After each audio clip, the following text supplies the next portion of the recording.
one of the things I think our audience should know is that both the Y box or the Yale Brown Obsessive Compulsive Scale and the children's version, the Psi box, are two of the most renowned measurements on the planet. And you're as a co-author of that.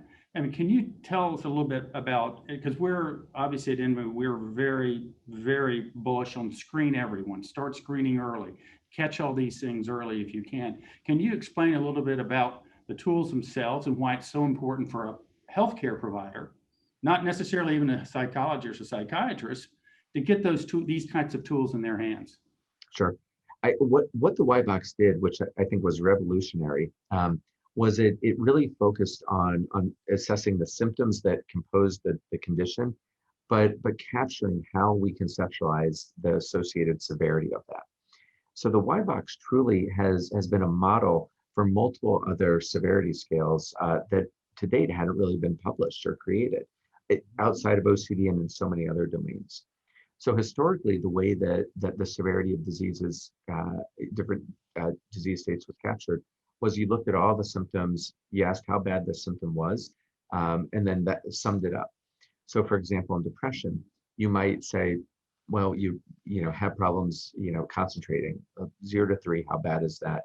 With 3 is the worst. Well, you're 3, okay. Feeling depressed, well, how bad is that? 3. And then you sum all those things up.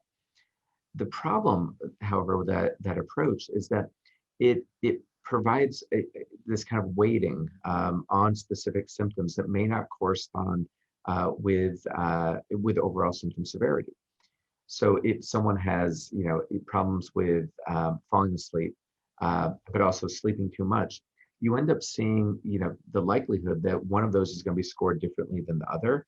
But all these collectively are summed to get an overall composite severity score. Now, the Y box takes a different approach.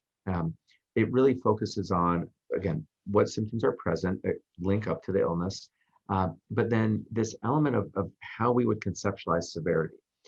And the way that it conceptualizes that is in terms of the amount of time affected by your symptoms, the impairment affected by your symptoms, the distress caused by your symptoms, as well as your ability to effectively control them.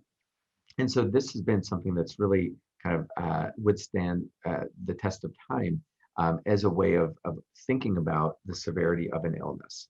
And then, as mentioned, multiple folks across different illness states have taken this model and applied it to the way that they think about